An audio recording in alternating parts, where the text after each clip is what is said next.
Hey, welcome back to another video, my friends. So check it out. My second video of 2024. I'm watching my favorite movie of 2023, Spider-Man Across Spiderverse. I'm at the Aero Theatre and with special guests Christopher Miller, Phil Lord, producer, director, writers, right? They bring behind the whole, this whole crazy Spider-Verse. So I'll try to record the Q&A and hopefully it goes well. To watch the movie again in the theater, a 2023 movie in 2024, but it's my favorite. I love that movie. I can't wait for it to end. Hope they give us a little tidbit of, the progress of how the new one's going beyond the Spider-Verse. Love to find out. And yeah, it should be a lot of fun. Those guys I've heard interviews and they're pretty hilarious. They're pretty funny. Everything they touch is gold. Lego Movie, 21 Jump Street. I mean, everything they do is so good. So I can't wait to see it again in the theater, which is awesome. I guess it's doing some runs too here in the next couple of weeks too. An IMAX screening, and I think January 18th or 19th it's gonna be in the theater again. So if you guys want to watch it in the theater, man, here's your chance. So yeah, come join me at the Aero Theatre here, and let's just have a good time. And I did bring some stuff. Hopefully, to get signed. We'll see. Cross my fingers that that'll happen. But you never know how it goes. But I hope so. Let's go and enjoy this Q&A and screening of Spider-Man Across Spiderverse.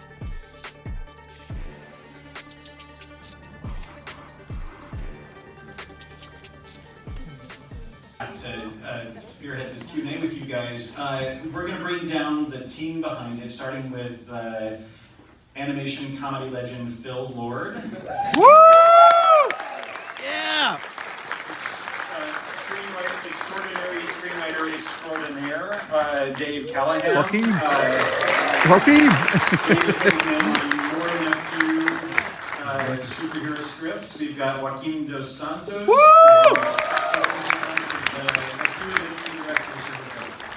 This is kind of like, I kept getting emails, you probably did too, like between when you bought your ticket and tonight, like who was going to be here on it. So this is the final lineup here. Oh yeah, were there a lot of lineup changes? Yeah, right, where there's some like COVID cases, or it's a busy time of year, right? It's a busy time of year, yeah, exactly. We lost a couple of, we got some folks down. Can we talk about, can we start with the kind of promise at the end of the movie of, Miles Morales will return, because, sometimes with these, two-parters or whatever, we're kind of expecting that, we can wait 12 months, that's about as long as our kind of like, anticipated letter or old, but what's it going to be? I do not recommend holding it for 12 months, that's bad. I think for us, look, the bottom line is like, initially I think we had the idea of like, we'll just roll right through production and we'll do them both at once, and that, ask Kevin Feige, that doesn't work. You have to like they split that Avenger movie and they're like, no, we're gonna stop and then we're gonna make the next one. And for this, the bottom line is like, this is a standalone movie. Like when we thought about making another one, we said it has to stand on its own 2 feet. It has to be a complete story. It's a very unusual structure for a movie. Miles loses the whole picture, right? And that meant that like me and Chris and Dave had to figure out, like, as screenwriters, how do you tell a story with a satisfying conclusion about a character who starts off lying to his parents, unable to tell the truth about himself, who's seeking approval outside of himself, and at the end of the movie he comes home and he says, I know how strong I am now. He's willing to tell his mother who he really is. That to me is the most satisfying moment in the whole movie. This could be a question for Phil or for you guys, but these movies are team efforts. The first one had 3 directors. I mean, a lot of times animation movies have multiple directors. You and Chris are kind of a team who work together. It's 3 all new directors working this time. How did you kind of like pick that team, or like do each of you have different skill sets, or is it kind of like you're all triple making the same decisions? I don't know how that works. Yeah, they had us blood sport for it, so we we just put a knife on the table. Every morning we would fight for ball guys. That's whoever came out with a knife got to make decisions. Yeah, I mean, thankfully, Justin was production designer of the first film. I'm primarily, I come from a storyboarding background, directing background, so it's a lot of camera and choreography. And Kemp is a playwright and a screenwriter and an amazing writer, so we each sort of have our own superpower. And the first year and a half of the film, we were in every meeting together. We sort of really bonded and became buds. And then when things really started picking up and getting going, we sort of like dipped into our little superpower little holes and covered those things. And I think it was also just really important that time we spent together in the beginning, because we basically together crafted one singular vision for this film. We knew it had to be a singular vision, even though there were 3 voices in the room, and we learned to listen to each other and became really good friends with each other. And at the end of the day, even while we were making the film, even when we couldn't be in the same room, we would always check in with each other at the end of the day and say, hey, this came up, how do you feel about that? And if something needed to happen because Joaquim or because Kent felt differently about it, we'd go back, or if Kent felt something about something I was doing, we'd go back and change it. Because you gotta understand, animation is this very, very, very big process where you actually can't be in one room. There's 20 rooms kind of simultaneously, 20 different departments doing all these things at the same time. And this movie was so big. We wanted to make a movie that was so ambitious that it really did take that many people. It took all of us, actually. And it bears mentioning, like, Dave and Joaquim were working on this movie while we were finishing the last one. And me and Justin were working on that, and they were on this for a year developing the story. Okay. David, I was going to kind of wonder too, because you know you've got these incredible credits, these movies that are exciting, and we're talking about movies like Expendables and the Zombieland movies. And why are you laughing? Am I picking the wrong credit? starting with Expendables,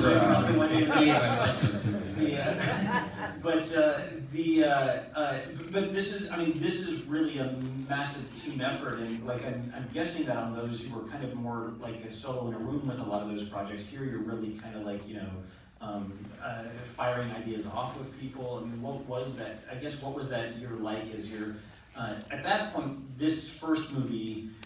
Now it's animation history. You guys not only went on to win the Oscar, but changed, I think, what other animators can do with the technology, with the aesthetic. But before it opens, there must have still been kind it's of just like a bunch of scribbles. This could be a right. Like I feel like that we're fellow travelers, and I think we like each other because we're both a little bit psycho. And I think you're one of the people that could look at that like jumble of storyboards and be like, that's like a cool movie. Yeah, Phil and Chris brought me in, like Phil said, like a year before the movie came out. And at the time, it was very unclear. I don't know if it was unclear to you, but it was deeply unclear to me what the fuck you were making. Being honest. But I trust Phil and Chris, I love them as friends. And they had some things to show, but I had said previously that not coming from an animation background, and I know this is rude, but it looked like napkin drawings to me, just like 2 hours of napkin drawings. I was like, why are you doing this? This is crazy.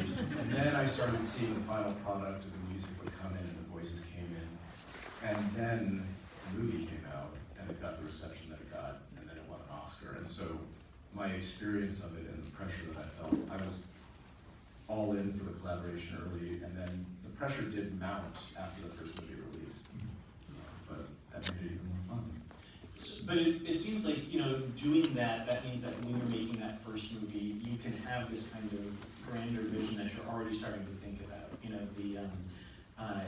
I remember sort of like in the reading of the Harry Potter books, when you kind of get to the 3rd one and it starts to pay off things that you realize were planted in the first one, and you're kind of like, this is going to make the rest of this journey really interesting. And I love that, here, because so often these things are such expensive gambles and you're taking so many risks in the first movie, but, I guess, I don't know if you were able to kind of like plant things in that first one, but certainly you're able to think about where you're going down the road. And certainly in this one, it seems like you're thinking first half of a greater story. I shouldn't be monologuing, I should be throwing you questions. So here's something that, when you and Chris were doing the Lego movie, it felt to audiences to me like, Lego had let you into their inner sanctum and let you play with all their toys. And by the time we get to this and, this iteration of the Spiderverse, it really does seem like you've kind of like got access to every dimension, every kind of iteration, and then all these other kind of joke ones that you're adding on. But you know, I can actually say this: with great power comes great responsibility, right? Like I mean, it's like you, if you're getting the keys to that, you know, to all of the kind of iterations. You know, what do you have to kind of consider? You're playing it for comedy, but you know, you can't. Things Yeah, like how much can you take the piss, and how much, you know, are you honoring the source material? And the good news about both Lego and this franchise is that the underlying source material is full of such benevolence, right? Like those toys are there, like they make kids smarter, they make them more creative. Families play with them and make films in their basement. With Spider-Man, like the idea is, what if a hero could be any one of us? He's not Superman, he's not from space, he's not destined, or it is not his birthright. Spider-Man is selected at random, and it is only because of the bigness of his heart and his optimism that he's able to marshal those powers and use them for the right thing, which is an act of will. And but he's funny. So like to us, like we don't have to honor, we don't worry about like, oh, in issue 217 he did this. And we think about it, especially because Miles' book is sort of new, so we're quite respectful of the material, but at the end of the day, we're trying to honor the spirit. And the spirit is one of generosity. The spirit of, somebody asked us, we were up at Pixar, and we're like, how did you manage to deliver a character that is Afro-Latino representative, and his family is so great, and like make people like him? And he said, we did it with great love. That's the truth. There's 1,000 artists on this movie. They love Miles. They take care of him like he was their relative, like he was their son. We love his family. And so you can make all jokes in the world if it comes from love, and it comes from a place of like, you're humbled by the incredible work of like 60 years of artists and writers thinking about this character and this universe, and knowing that you're just one part of like a collective of mass of humanity that is telling the story, hopefully for generations. So Dave, when you were kind of thinking about this script for this movie already before the first one's come out, I mean, like, there's just, it's so intense how much story is kind of like coming at us in this space. I mean, this is not a short animated movie, and yet it feels like you've got kind of like a season's worth of TV kind of happening here, you know, and you're the cliffhanger for the next season, basically. But, you know, did you have to kind of like rethink for animation the way that you tell stories, knowing that you can kind of like almost like cover more ground in space and time? Yeah, I mean, coming into the first movie as early, or the second movie as early as I did when the first movie was still in production was really interesting because, like you said, with a year to go, they were still discovering things about the movie and changing the movie pretty drastically. So what Joaquim and I initially started working on changed really drastically by the time the movie came out, because we just had discovered things through the release, through that experience, that there was a different story that we wanted to tell, that all of us wanted to tell. So yeah, there was kind of a reset that happened after the first movie came out in terms of animation versus live action. For me personally, I guess I would say, when I'm doing live action, you can iterate for quite some time in development, but at some point, if you're actually going to make the movie, there's sort of like an event horizon for when you have to stop messing around and go into production. And in animation, in my experience, in the film Lord experience, that event horizon is way further out. So you can play around, and that's great. It can be really freeing because it means you can try things and take bigger risks for a much longer period of time, but it also can be a little paralyzing for someone like me who's coming from, I've only ever been trained to basically get it right on the first draft or I'm gonna get fired. And these guys have been very kind not to fire me, and they allow me to play around. They say, that's a weird idea, it probably won't work, but try it anyway. I've never had that experience writing before. Are you guys, is this team, like, are you ultra comic book aficionados, or I mean, there is such like density of detail here, and I know that the fan base for of course fans. This is the like third highest grossing movie of last year. It's it obviously appeals far and wide, but it has to reach the fans, and it feels like it's coming from a fan place. I mean, it may shock you that the animation community and the community of comic book aficionados, there's overlap. it's quite a bit of overlap. I mean, look, it's worth noting, and I don't know if you're gonna say it, but your first gig was, your first job was working in comics. It was. I got my break in animation from shopping at a comic book store and doing a sketch in my daughter's sketchbook, and the director at Sony was like, "Who did that sketch?" And I was working at the Coffee Bean and Tea Leaf at the time. And they gave me a call at the Coffee Bean and Tea Leaf and said, "Do you want to work in animation?" I said, "Yes, I do." I went on the spot. Yeah, and I worked in a comic book store when I was 14, and I used to work, instead of for money, I would work for free comics, because I was too young to actually get paid. So I would bag and board comics, and I would sort them and for comics. But I think also, yeah, we're fans of comics, but I think it also just bears repeating. There was 1,000 people who worked on this movie who were also fans of comics. So even if myself or Joaquim, or Dave, or Phil, or Chris, even if we couldn't remember the exact reference or all these details or anything, we encouraged our crew to like tell us like, hey, this was my favorite moment, and the thing that I always wished I could see. And they would come to us all the time with things that we hadn't even noticed or hadn't thought of or hadn't read, because people of all these different ages and different times, and even from all around the world. It's a very international group. So even when we were making like Pavithra's, stuff, like Spider-Man India, when we were making Pavithra's world, all the Indian animators that were with us, like came to us with their comics.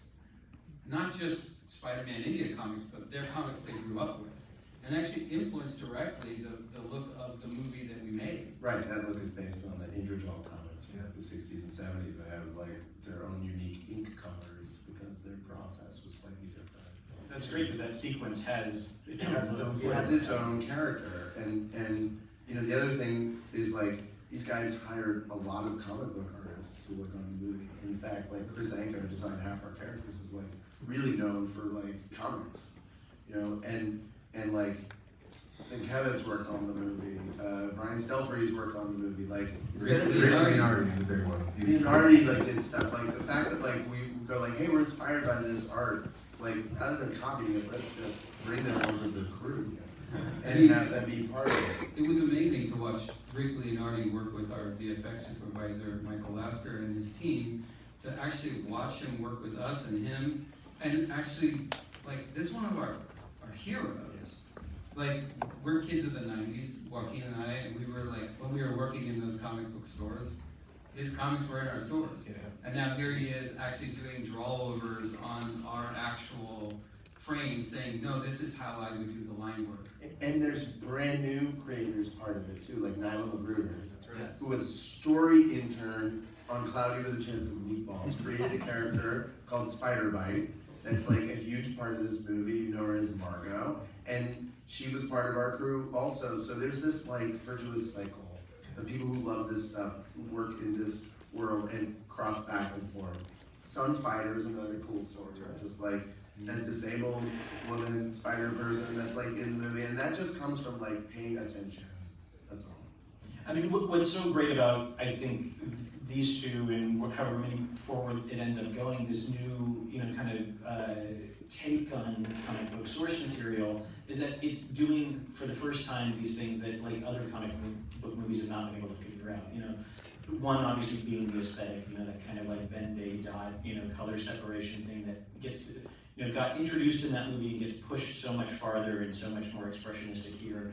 Another being just the multiverse thing, where you've got so many different artists with different takes and different, reboots of these characters in a way that they can coexist instead of competing, or like we've always, with the James Bond movies or the previous Spider-Man live-action movies, had to kind of just do the plausibility test, or just go with it in our heads. And here it's kind of like, oh, you've come up with the master explanation for how this can all work. And in between, it's like the live action Spider-Man movies almost like took a note from what you've done in your first film, and it's kind of, it's just kind of exciting to see what your creativity is able to do with the medium, and kind of makes comic book movies work in a totally different way. But the main philosophical idea is like, this drawing from this artist and this drawing from this artist is totally different, belong together on the screen. That it's not, that neither has to conform to the other, neither do the characters have to reduce who they are or where they're from in order to belong together, right? It's kind of a Lego movie idea. It's like, kids play with these things and they don't see a barrier. The barrier is something that they learn, right? And as filmmakers, like, those rules are imposed on us. Maybe we impose them on ourselves, but one of the things about these movies is like, they're a jailbreak. Like, the idea that like, oh wait, we can do that? Fantastic, and you see it all around town. And now other people are like taking the ball, like the Turtles movies, like, let's take the baton and fucking run. And that makes us so happy because we're raised on independent animation from Eastern Europe and like a million different styles, and the idea that like there's a house style for a studio and that's the only thing that somebody gets to watch is, it's just like not cinema. It's the DNA of comics too, right? So an art team would take over a book and the book would shift. The writing would shift, the art would shift, and you sort of just went along with it and you were excited by this new direction that the team would take. So it's part of the DNA. Yeah, it's like the closest you would get, and sometimes I saw someone coming up to you with one of their art of books in the lobby. Those art of books have always been, for those of us who love animation, the thing where it's kind of like, why doesn't the finished product look like the art book? You can, right? You can. And here's a movie that, you tell us. Well, it was just always from the very beginning. Phil and Chris and I have been working together a long time, and of course, being in animation, you always wonder why it can't look like the book, why it can't look like the art of, and I think it's been a goal for 20 years for us to we made Cloudy together. So for 20 years, let's just make it look more like the art. We were like, here finding we had this amazing opportunity where technology, story, and all came together to provide us this opportunity and we had incredible artists who also could do this incredible art, and we just had the sort of free will of the studio, just whatever, go make something, just don't mess it up, and so we got to we had almost nobody telling us. I don't remember hearing no to anything ever. It was just like all of us in a room kind of making each other excited, and getting excited about the artwork of the other artists on the show, and just getting it on screen as it was. And there'd be times that you'd be watching something and you go, okay, the visual effects supervisor would bring us into the room and go, okay, so here's the artwork that you guys sent us, and then he'd push play and it would start moving. And we go, wait, where was the artwork? He's like, well, the first frame was the artwork. And then it started moving, is everything else. It was literally like that making these movies. I do think that just if you took, I'm not trying to diminish in any way the script or the performances or anything like that, but if you just took the sound out and just watched it, and this is kind of like the most exciting piece of art that came out last year. It's just there's so much going on here, and it's, what you might see in kind of a Kung Fu Panda or, a Pixar movie is the dream sequence or the flashback, or maybe the fight sequence would be the only thing in the whole movie that would dare to go there, or the credits perhaps, And here it's kind of constantly, and it's constantly changing, but it all fits, by the time you get to that scene between Gwen Stacy and her father, to me that's just astonishing what's going on there, visually and emotionally at the same time, because it's the visuals are so dominant, we're seeing it, you can't not notice how beautiful it is, but you also have to be invested in kind of what's going on. It's the one sequence that made us chicken out. I agree. Because we were this, first of all, it's a great story moment because it's you open the movie with Gwen and here you are, right? It's a great vocal performance from Haley and Shay, who workshopped that scene over the course of 2 years, adding to it developing, finding out like what are the ways that we can tell the story that's kind of like where it's funny sometimes, and like dad acts like a kid a little bit, and then she has to be the grown up. Like, what are the layers of that? Then amazing performances from the animation team that like only make that more tangible and idiosyncratic and bring some personality. And then we're like, man, I hope we don't step on this. Yeah. You know, and one of the things that's really interesting about the way we handle Gwen's universe is that the audience's persistence of vision is so powerful that you could change the color of every single shot and they will barely feel it because they're so deeply engaged with the characters and the story that's happening. And so what we learn through the process is actually we can take the government off and we can go nuts and they'll follow us. That's the thing, it's like we are brave, but what gives us confidence is that the audience has responded. They told us they wanted more of it. And so that they were down to watch literally 30 minutes of this movie.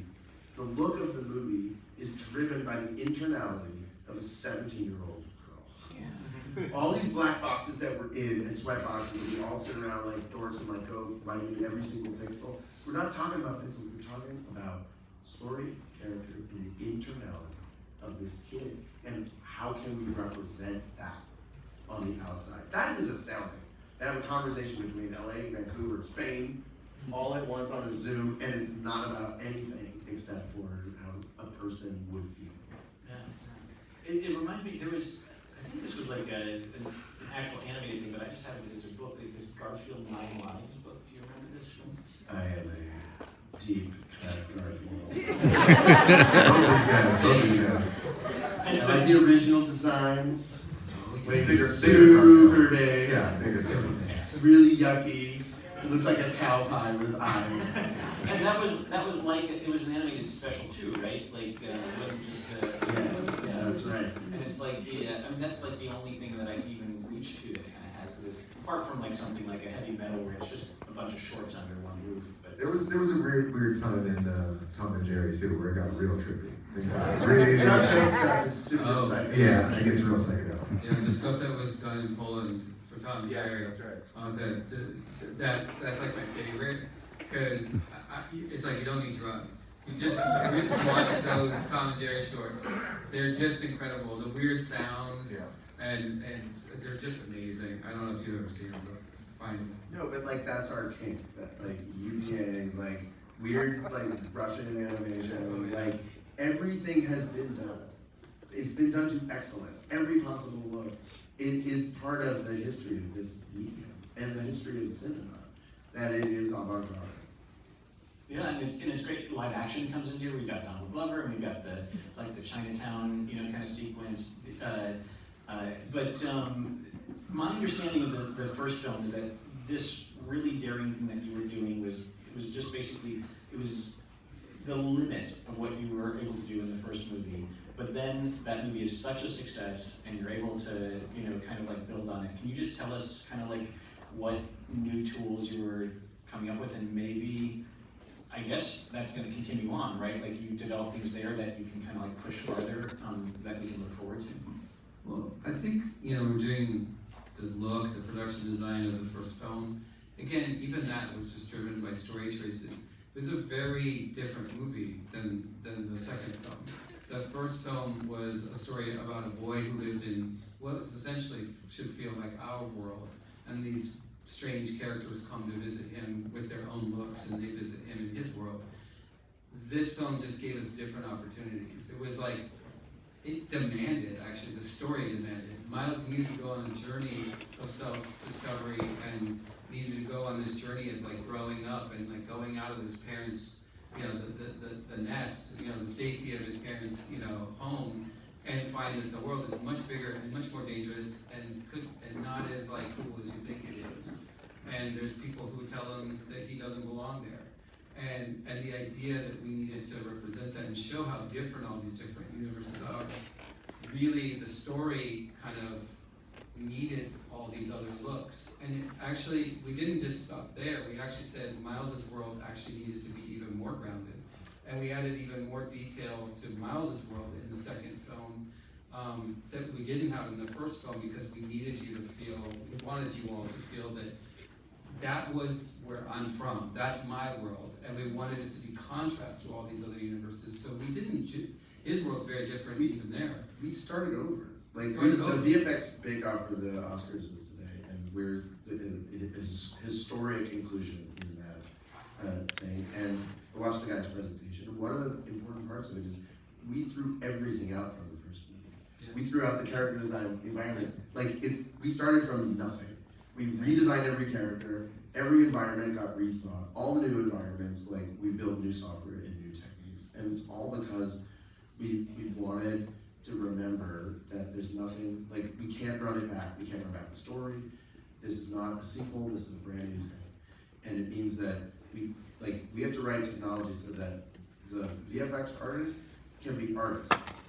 That this is not about representing, like recreating something. It's about using VFX as an expressive medium and a form of artistic expression.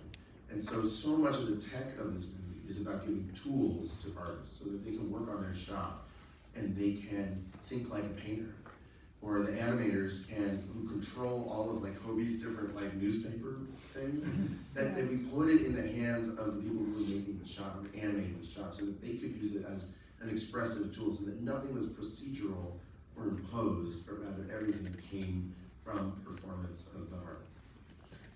Well, you've been recognized with the Producers Guild nomination for animated features, 7 Annie nominations for the movie.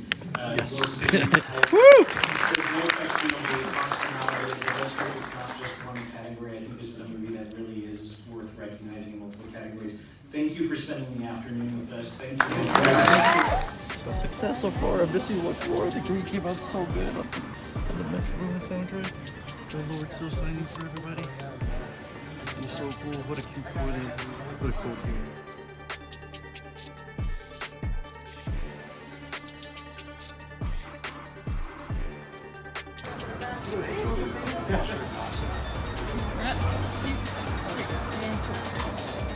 Thank you for coming out. It's such a nice surprise, man. Absolutely. Good luck. Thank you for this.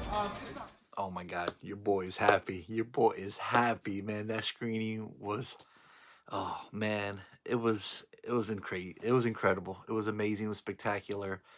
Like I said, it was my favorite movie of 2023.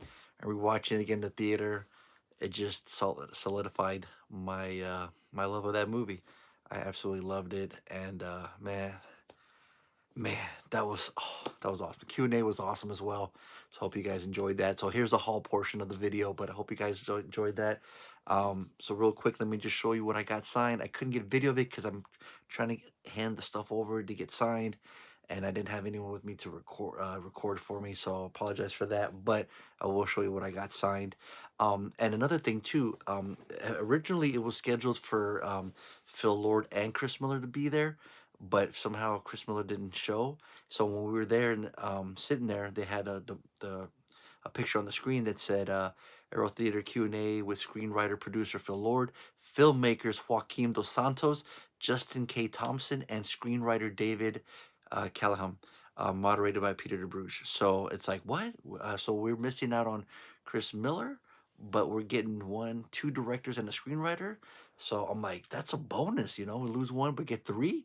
So I'm like, that's a bonus. I love to hear their takes and everything. So they didn't have enough time to do Q&A from the audience, which was kind of a bummer, but you know, it is what it is, a time crunch, and you know, that's how it goes. But man, so, and shout out to Lauren for hooking up with the tickets, man. I appreciate it. Thank you so much, man. You're rocking. I'm glad you love the movie. So let's start off with the 4K Steelbook that I got, and I got it signed by pretty much everybody. I'm gonna say Joaquim, Phil Lord, Justin, and David. Yeah, so went with the Sharpie on that one just because you know, it's the Steelbook, and didn't want to, you know, wait till it dries because I got other things, and I'm like, I can't wait around that. So man, beautiful.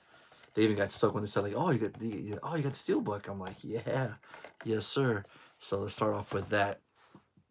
And so I had to bring the soundtrack with me, and I didn't know what pen to get because there's a lot going on the cover, right? So it's like, man, what do I use? What I use? But I had a sweet green deco. So I went with the green deco paint pen. And what do y'all think? It's kind of hard to see there, right? But if I zoom in, look how cool that looked, man. Look how sweet that came out, man. Phil Lords, Joaquim, Justin, and David really quick right there. So, man, real quick, it was funny. We were meeting David at the very end. He was talking to a friend of his, and his kid was there, man. Shout out to that little kid, man. He was a legend. He was like, I was sitting there with my 2 albums in my pen waiting, and the woman turns around. She goes, "Hey, hi." And I'm like, "Hey, how you doing?" And I'm like, just, you guys do your thing. You guys keep talking. I'll be patient. I'll just wait. So I'm holding the albums, holding the pen, and the little kid goes, "Hey, David." He's like, "I think he wants your autograph." And I was like, "What?" I was like, yes, I do, man. Thanks, man. Like, shout out to little homie right there, man. I appreciate it. And David turns around and signs and takes a picture with me. It was awesome. So shout out to that little man, dude. You're a legend, dude. You rock, man. So look at that right there with the green on there. Dude, that's nice, dude. So like I said, now I just need Chris Miller on there. And if I could add some more, well, there's a lot going on there. But see, the cover's kind of light, so I figured the green would go good. It's a little hard to see here, but if I zoom in, there's the green there. Green there. Yeah, see, there you go. Right there. Boom. And then when I showed this one, Phil Lord's like, "Oh, Metro Boomin." I'm like, "Yeah." That was the score. Here's the soundtrack. And look how good that green came on that black, man. So stoked. Like I said, there's a lot going on. But I wanted the front. And then when I showed this to Phil Lord, he's like, "Oh," Metro Boomin. He's like, "Oh, I like the green." He's like, "Yeah." So when everyone got to write it, look at that. Oh man, so stoked, dude. Like I said, I was bummed out Chris wasn't gonna be there, but dude, when they had Joaquim and Justin and David, I'm like, hell yeah, dude, let's go. So man, look at that, dude. How good, how clean did that come out? That green on that black cover, man. Oh, dude, that just made my freaking night, man. That just like to see that my favorite movie again on the big screen, and then to get some signatures on, to get everybody that was there. Cause they were rushing us. Cause like I said, the next screen was coming. They were rushing us. But Phil's like, no. He's like, I want to sign this one. And then that's when he said about the pen and the Metro Boomin soundtrack and everything. So, so stoked. Got that signed. Got both albums and the steelbook, man. I can't do it. Success, man. Score. So freaking happy. I'm so glad I went. I'm tired because it's late, but man. And the steelbook, too. And the steelbook is such a bonus, man. I can't believe I got all 4 on 3 items. And what a great way to start 2024 already, man, with these 2 beautiful albums, man, that I just recently got. You guys watched the channel. I just picked these up, so. Oh, look how beautiful that looks, man. Oh, man. See, I was going to go with black with that one, but it's like, nah. It's hard to see it on here, but when I look at it, you can see it a lot clearer. Yeah, see. But man, look at that. So thank you guys so much for watching. Always appreciate all the support on the channel, man. Go hit that like button if you guys like this video. If you haven't already subscribed, please subscribe, man. It helps out the channel. Leave a comment. I'll get back to you guys as always. But yeah, I think the next video is another screening. So stay tuned to the channel. Next Saturday, I'll be at a screening. Some cool guests on that one as well. And then a couple following weeks after that will be Creep Icon. So, man, there's a lot coming up on the channel, a lot of things to look forward to. So, stay tuned. And as Eric Draven would say, it can't rain all the time.